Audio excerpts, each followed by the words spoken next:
ओम शांति। 21/5/2024 के साकार अनमोल धारणा युक्त मधुर महावाक्य हैं।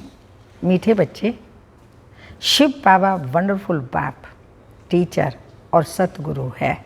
शिव बाबा वंडरफुल बाप, टीचर, सतगुरु है, 3 in 1। उसे अपना कोई बाप नहीं, वो कभी किसी से कुछ सीखता नहीं, उन्हें गुरु की दरकार नहीं। ऐसा वंडर खाकर तुम्हें याद करना चाहिए। क्वेश्चन, याद में कौन सी नवीनता हो तो आत्मा सहज ही पावन बन सकती है? आंसर, याद में जब बैठते हो तो बाप की करंट खींचते रहो, बाप तुम्हें देखे और तुम बाप को देखो। ऐसी याद ही आत्मा को पावन बना सकती है। ये बहुत सहज याद है, लेकिन बच्चे घड़ी घड़ी भूल जाते हैं कि हम आत्मा हैं, शरीर नहीं। देही अभिमानी बच्चे ही याद में ठहर सकते हैं। जो आत्म अभिमानी हैं, देही अभिमानी, उनको ही बाबा की याद सदा रहेगी, अर्थात याद में ठहर सकते हैं। ओम शांति। मीठे मीठे बच्चों को यह तो निश्चय है कि यह हमारा बेहद का बाप है, उनका कोई बाप नहीं। दुनिया में ऐसा कोई मनुष्य नहीं होगा जिसका बाप ना हो। तो एक एक बात बड़ी अच्छी समझने की है। और फिर नॉलेज भी वह ही सुनाते हैं जो कब पढ़ते नहीं। ना तो मनुष्य मात्र कुछ ना कुछ जरूर पढ़ते हैं। शिव बाबा बापों का बाप, टीचर का टीचर, सतगुरु का सतगुरु है, उनका कोई बाप, टीचर, गुरु नहीं। वह है जो कब पढ़ते ही नहीं तो मनुष्य मात्र कुछ ना कुछ पढ़ते जरूर हैं। श्री कृष्ण भी पढ़ा है, सतयुग में राजविद्या तो सीखी है ना। बाप कहते हैं मैं क्या पढ़ूं, मैं तो पढ़ाने आया हूं, मैं पढ़ा हुआ नहीं हूं, मैंने कोई सी शिक्षा नहीं ली, कोई गुरु नहीं किया। ड्रामा प्लान अनुसार बाप ऊंचते ऊंच है तो महिमा भी ऊंच से ऊंच होगी। गाया भी जाता है ऊंचे ते ऊंचा भगवान, उनसे ऊंचा फिर क्या होगा? ना बाप, ना टीचर, ना गुरु। तो इस बेहद के बाप का ना कोई बाप है, ना टीचर है, ना गुरु है। यह स्वयं ही बाप, टीचर, गुरु है। यह तो अच्छी रीति समझ सकते हो, ऐसा कोई भी व्यक्ति हो ही नहीं सकता। यही वंडर खाकर ऐसे बाप, टीचर, सतगुरु को याद करना चाहिए। मनुष्य कहते भी हैं ओ गॉड फादर, वो नॉलेजफुल टीचर भी है, सुप्रीम गुरु भी है, एक ही है। ऐसा कोई दूसरा मनुष्य मात्र नहीं होगा। उनको पढ़ाना भी मनुष्य तन में है। पढ़ाने के लिए मुख तो जरूर चाहिए। यह भी बच्चों को घड़ी घड़ी स्मृति रहे तो बेड़ा पार हो जाए। बाप को याद करने से ही विकर्म विनाश होंगे। सुप्रीम टीचर समझने से सारा ज्ञान बुद्धि में आ जाएगा। वह सतगुरु भी है, हमको योग सिखला रहे हैं। एक के ही साथ योग लगाना है। सभी आत्माओं का एक ही फादर है। सब देवताओं को कहते हैं, सब आत्माओं को बाप कहते हैं। माँ में कम याद करो। आत्मा ही सब कुछ करती है। इस शरीर रूपी मोटर को चलाने वाली आत्मा है। उनको रथ कहो या कुछ भी कहो, मुख्य चलने वाली आत्मा ही है। आत्मा का बाप एक है। मुख से कहते भी हो हम सब भाई भाई हैं। एक बाप के बच्चे हम सब भाई भाई हैं। फिर जब बाप आते हैं प्रजापिता ब्रह्मा के तन में तो भाई बहन होना पड़ता है। तो प्रजापिता ब्रह्मा मुखवंशावली तो भाई बहन होंगे ना। भाई की बहन से कभी भी शादी नहीं होती। तो यह सब प्रजापिता ब्रह्मा कुमार कुमारियाँ हैं। तो भाई बहन समझने से जैसे बाप के लवली चिल्ड्रन ईश्वरीय संप्रदाय हो गए। तुम कहेंगे हम हैं डायरेक्ट ईश्वरीय संप्रदाय। ईश्वर बाबा हमको सब कुछ सिखला रहे हैं। वह कोई से सीखा हुआ नहीं है, वह तो है ही सदैव संपूर्ण। उनकी कलाएं कभी कम नहीं होंगी। और सबकी कलाएं कम होती हैं, हम तो शिव बाबा की बहुत महिमा करते हैं। शिव बाबा कहना बड़ा इजी है और बाप ही पतित पावन है। सिर्फ ईश्वर कहने से इतना जचता नहीं। अभी तुम बच्चों को दिल में जचता है तो बाप कैसे आकर पतितों को पावन बनाते हैं। लौकिक बाप भी है, परलौकिक बाप भी है। परलौकिक बाप को सभी याद करते हैं क्योंकि पतित हैं तब याद करते हैं। पावन बन गए तो फिर याद करने की दरकार नहीं, पतित पावन को बुलाने की भी दरकार नहीं। ड्रामा देखो कैसा है, पतित पावन बाप को याद करते हैं, चाहते हैं हम पावन दुनिया के मालिक बने। शास्त्रों में दिखाया है देवताओं और असुरों की लड़ाई लगे, परंतु ऐसा तो है ही नहीं। अभी तुम समझते हो हम ना असुर हैं और ना देवता हैं, अभी हम हैं बीच में। अभी तुमको कूटते रहते हैं, वह खेल बड़ा मज़े का है। नाटक में मज़ा ही देखने के लिए जाते हैं। वह सब हैं हद के ड्रामा और यह है बेहद का ड्रामा। इनको और कोई नहीं जानते, देवता ही तो जान भी नहीं सकते। अभी तुम कलयुग में थे तो कलयुग से अभी निकल आए हो। जो खुद जानते हैं वह औरों को भी समझा सकते हैं। एक बार ड्रामा देखो तो फिर सारा ड्रामा बुद्धि में आ जाएगा। बाबा ने समझाया ये मनुष्य सृष्टि रूपी झाड़ है, इनका बीज ऊपर में है। विराट रूप कहते हैं ना, तो बाप बैठ तुम बच्चों को समझाते हैं। मनुष्यों को ये पता नहीं है शिव बाबा कोई से भाषा सीखा होगा, जबकि उनका कोई टीचर है ही नहीं। तो भाषा फिर क्या सीखा होगा? तो ज़रूर जिस रथ में आते हैं उनकी भाषा ही काम में लाएगा। उनकी अपनी भाषा तो कोई है ही नहीं, वह कुछ पढ़ते सीखते ही नहीं हैं, उनका कोई टीचर होता नहीं। शिव बाबा का कोई टीचर होता नहीं। श्री कृष्ण तो सीखता है, उनके माँ बाप टीचर हैं, उनको गुरु की दरकार ही नहीं, क्योंकि उनको तो सदगति मिली हुई नहीं है। सदगति मिली हुई है सतयुग में, श्री कृष्ण को सदगति मिली हुई है, यह भी तुम जानते हो। तुम ब्राह्मण ही सबसे ऊंच हो, यह तुम स्मृति में रखो। हमको पढ़ाने वाला बाप है, हम अभी ब्राह्मण हैं। ब्राह्मण देवता कितना क्लियर है। बाप को तो पहले से ही कह देते हैं कि वह सब कुछ जानते हैं। क्या जानते हैं यह किसी को पता ही नहीं। तो वह हैं नॉलेजफुल। सारी सृष्टि के आदि मध्य अंत की उनमें नॉलेज है। बीज को सारे झाड़ की नॉलेज होती है, वह तो है जड़ बीज, तुम हो चैतन्य। तुम अपने झाड़ की नॉलेज समझाते हो। बाप कहते हैं मैं इस वैरायटी मनुष्य सृष्टि का बीज हूँ। है तो सब मनुष्य, परंतु वैरायटी हैं। एक भी आत्मा के शरीर के फीचर्स दूसरे से नहीं मिल सकते। दो एक्टर्स एक जैसे नहीं हो सकते। ये है बेहद का ड्रामा। हम मनुष्यों को एक्टर नहीं कहते, आत्मा को कहते हैं। वो लोग मनुष्यों को ही समझते हैं। तुम्हारी बुद्धि में है कि हम आत्माएं एक्टर्स हैं जो शरीर द्वारा डांस करते हैं।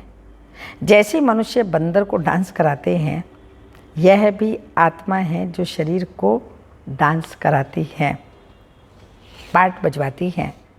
यह तो बहुत सहज समझने की बातें हैं।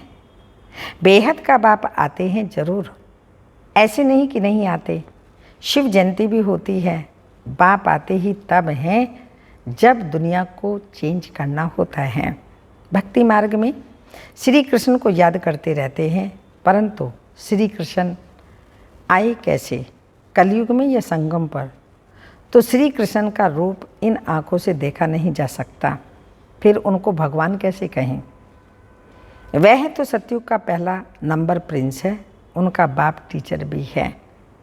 गुरु की उनको दरकार ही नहीं, क्योंकि सदगति में है। स्वर्ग की सदगति, स्वर्ग को सदगति कहा जाता है। हिसाब भी क्लियर है। बच्चे समझते हैं मनुष्य 84 जन्म लेते हैं, कौन कौन कितने जन्म लेते हैं वह तो हिसाब करते हैं। डीटी घराना जरूर पहले पहले आता है, पहला जन्म उनका ही होता है। एक का हुआ तो उनके पीछे सभी आ जाते हैं। ये बातें तुम जानते हो, तुम्हारे में भी कोई अच्छी रीति समझते हैं। जैसे उस पढ़ाई में होता है, यह है बहुत सहज। सिर्फ एक गुप्त डिफ़िकल्टी है, तुम बाप को याद करते हो, उसमें माया विघ्न डालती है। क्योंकि माया रावण की हसद यानी ईर्ष्या होती है। तुम राम को याद करते हैं तो रावण ईर्ष्या करता है कि हमारा मुरीद राम को क्यों याद करता है। यह भी ड्रामा में पहले से ही नोंद है, नई बात नहीं है। कल्प पहले जो पार्ट बजाया वही बजाएंगे। अभी तुम पुरुषार्थ कर रहे हो, कल्प पहले जो पुरुषार्थ किया है वह अभी भी कर रहे हो। ये चक्र फिरता रहता है, कभी बंद नहीं होता। टाइम की टिक टिक होती रहती है। तो बाप समझाते हैं ये 5000 वर्ष का ड्रामा है। शास्त्रों में तो कैसी कैसी बातें लिख दी हैं। बाप ऐसे कभी नहीं कहेंगे कि भक्ति छोड़ो, क्योंकि अगर यहाँ भी चल नहीं सके और वह झट छूट जाए तो ना इधर का और ना उधर का रहे, कोई काम कहीं नहीं रहा। इसलिए तुम देखते ही हो कई मनुष्य ऐसे भी हैं जो भक्ति आदि कुछ नहीं करते, बस ऐसे ही चलता रहता है। कई तो कह देते हैं भगवान ही उनके अनेक रूप, वो अनेक रूप धरते हैं। अरे ये तो बेहद का ड्रामा अनादि बना बनाया है जो रिपीट होता रहता है। इसलिए इसको अनादि अविनाशी वर्ल्ड ड्रामा कहा जाता है। इसको भी तुम बच्चे ही समझ रहे हो। इसमें भी तुम कुमारियों के लिए तो बहुत सहज है। माताओं को तो जो सीढ़ी चढ़ी हैं उतरना पड़े। कुमारी को तो कोई और बंधन नहीं है, चिंतन नहीं, बाप का बन जाना है। लौकिक संबंध को भूल परलौकिक संबंध जोड़ना है। कलयुग में तो है ही दुर्गति, नीचे उतरना ही है ड्रामा अनुसार। भारतवासी कहते हैं ये सब कुछ ईश्वर का है, वो मालिक है। तुम कौन हो? हम आत्मा हैं, बाकी ये सब कुछ ईश्वर का है। ये देह आदि जो कुछ है परमात्मा ने दिया है। मुख से कहते ठीक हैं, कह देते हैं ये सब कुछ ईश्वर ने दिया। अच्छा, फिर उनको उनकी दी हुई चीज़ में ख़यानत थोड़ी डालनी चाहिए, परंतु उस पर भी चलते नहीं, रावण मत पर चलते हैं। तो बाप समझाते हैं तुम तो ट्रस्टी हो, तन भी मन भी धन भी जन सब बाबा का है, हम संभाल रहे हैं। अमानत रूप में ट्रस्टी हैं, तो कभी अमानत में ख़यानत ना हो। परंतु रावण संप्रदाय होने के कारण तुम ट्रस्टीपन में अपने को धोखा देते हो, खुद ही खुद को ट्रस्टीपन में धोखा देते हो। मुख से कहते एक हो और करते दूसरा हो। बाप ने चीज़ दी फिर ले ली तो उसमें तुमको दुख क्यों होता है? ममत्व मिटाने के लिए ये बातें बाप अपने बच्चों को समझाते हैं। अब बाप आए हैं, तुमने ही पुकारा है बाबा हमको साथ ले चलो, हम रावण राज्य में बहुत दुखी हैं, आकर हमको पावन बनाओ। क्योंकि समझते हैं पावन बनने बिगर हम जा नहीं सकते। हमको ले चलो, कहाँ? घर ले चलो। सब कहते हैं हम घर जाएं। श्री कृष्ण के भक्त चाहते हैं हम कृष्णपुरी बैकुंठ में जाएं। सत्युग की याद रहती है, प्यारी चीज़ है ना। मनुष्य मरता है तो स्वर्ग में जाता नहीं, स्वर्ग तो सत्युग में ही होता है, कलयुग में होता ही है नरक। तो जरूर पुनर्जन्म नरक में ही होगा। ये कोई सत्युग थोड़ी है, वह तो वंडर ऑफ द वर्ल्ड है। कहते भी हैं, समझते भी हैं, फिर भी कोई मरता है, उनके संबंधी कुछ भी समझते नहीं। बाप के पास जो 84 के चक्र की नॉलेज है वह बाप ही दे सकते हैं। तुम तो अपने को देह समझते थे, वो रॉन्ग था। अब बाप कहते हैं देही अभिमानी भव। श्री कृष्ण तो कह न सके देही अभिमानी भव, उनको तो अपनी देह है ना। शिव बाबा की अपनी देह नहीं है, यह तो उनका रथ है जिनमें वह विराजमान है। उनका ये रथ है तो इनका भी रथ है, इनकी अपनी आत्मा भी रथ है जिसमें वह विराजमान है। बाप का भी लोन लिया हुआ है। बाप कहते हैं मैं इनका आधार लेता हूँ, अपना तो है नहीं तो पढ़ाएंगे कैसे। बाप रोज़ बैठ बच्चों को कशिश करते हैं कि अपने को आत्मा समझ बाप को याद करो, फिर देखो ये शरीर भूल जाए। हम तुमको देखें, तुम हमको देखो। तुम जितना बाप को देखेंगे पवित्र होते जाएंगे। और कोई उपाय पावन बनने का है ही नहीं। अगर हो तो बताओ जिसमें आत्मा पावन पवित्र होती हो। गंगा के पानी से तो नहीं होगी, पहले तो कोई को भी बाप का परिचय देना है। ऐसा बाप तो और कोई होता नहीं। नब्ज देखो ऐसा समझा है जो चकित हो जाए, समझे बरोबर हमको परमात्मा, इनको ही परमात्मा कहा जाता है। अभी तुम बच्चों को बाप अपना परिचय देते हैं, मैं कौन हूँ यह भी बच्चों को मालूम है। हिस्ट्री रिपीट होती है, जो इस कुल के होंगे वही आएंगे, बाकी तो सब अपने अपने धर्म में चले जाएंगे। जो और धर्मों में कन्वर्ट हुए होंगे वह फिर निकल आएंगे, अपने अपने सेक्शन में चले जाएंगे। इसलिए निराकारी झाड़ भी दिखाया है। ये बातें तुम बच्चे ही समझते हो, बाकी तो कोई मुश्किल समझते हैं। 7-8 से कोई 1-2 निकलेंगे जो समझेंगे नॉलेज बहुत अच्छी है। यहाँ का जो होगा उनको तूफान कम आएंगे, दिल होगी फिर जाएं, जाकर के सुने। कहीं फिर संग के रंग में आ जाते हैं तो फिर आते नहीं। यहाँ पार्टी को जाता हुआ देखते हैं तो उनमें लटक पड़ेंगे। मेहनत लगती है बहुत, कितनी मेहनत करनी पड़ती है। घड़ी घड़ी कहते हैं, हम भूल जाते हैं मैं आत्मा हूँ, शरीर नहीं। ये घड़ी घड़ी भूल जाते हैं। बाप भी जानते हैं बच्चे काम चिता पर बैठकर काले हो गए हैं, कब्र दाखिल हो पड़े हैं, इसलिए सांवरे बन गए। उनको फिर बाप कहते हैं हमारे बच्चे सब जल मरे हैं। ये बेहद का बाप है। कितनी करोड़ों आत्माएं हमारे घर में रहने वाली अर्थात ब्रह्मलोक में रहने वाली हैं। बाप तो बेहद में खड़े हैं ना, तुम भी बेहद में खड़े हो जाएंगे। जानते हो बाबा स्थापना करके चला जाएगा, फिर तुम राज्य करेंगे, सतयुग में राज्य करेंगे। बाकी सब शांति धाम में आत्माएं चली जाएंगी।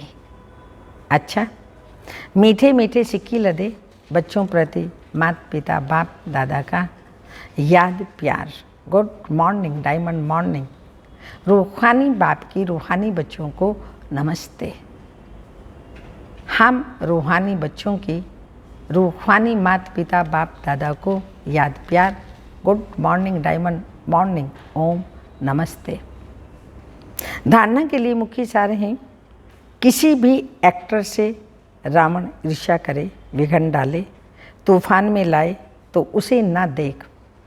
अपने पुरुषार्थ में तत्पर रहना है, क्योंकि हर एक एक्टर का पार्ट इस ड्रामा में अपना अपना है। ये अनादि ड्रामा बना हुआ है। सेकंड पॉइंट, रावण मत पर ईश्वर की अमानत में ख़यानत नहीं डालनी है। तन मन धन सब ये शिव बाबा की अमानत है जो हम संभाल रहे हैं। सबसे ममत निकाल पूरा ट्रस्टी होकर के रहना है। वरदान, सदा एक रस मूड द्वारा सर्व आत्माओं को सुख शांति प्रेम की अंजलि देने वाले महादानी भाव। स्पष्टीकरण, आप बच्चों की मूड सदा खुशी की एक रस रहे। कभी मूड ऑफ, कभी मूड बहुत खुश, आदि आदि, ऐसे नहीं। सदा महादानी बनने वालों की मूड कभी बदलती नहीं है। देवता बनने वाले माना देने वाले। आपको कोई कुछ भी दे, लेकिन आप महादानी बच्चे सबको सुख की अंजलि, शांति की अंजलि, प्रेम की अंजलि दो। तन की सेवा के साथ साथ मन से ऐसी सेवा में बिजी रहो तो डबल पुण्य जमा हो जाएगा। स्लोगन, आपकी विशेषता प्रभु प्रसाद है। आपकी विशेषता प्रभु प्रसाद है। इन्हीं सिर्फ स्वयं प्रति यूज नहीं करो, बांटो और बढ़ाओ। प्रसाद को बांटा जाता है ना, तो आपकी विशेषता प्रभु प्रसाद है। इन्हीं सिर्फ स्वयं प्रति यूज नहीं करो, बांटो और इसको बढ़ाओ। अव्यक्त इशारा, जो भयभीत आत्माएं हैं उन्हों को शक्तिशाली बनाने वाली, दुख के समय सुख देने वाली आत्माएं सुखदाता के बच्चे हो, तो सदा सुख देने की श्रेष्ठ भावना रहे। कोई आत्मा भले आपसे कैसा भी व्यवहार करे, लेकिन आप श्रेष्ठ आत्माएं सदा हर एक को खुशी बांटो। वह कांटा दे, आप बदले में रूहानी गुलाब दो। वह दुख दे, आप सुखदाता के बच्चे सुख दो। आप सुखदाता के बच्चे सुख दो। ओम शांति।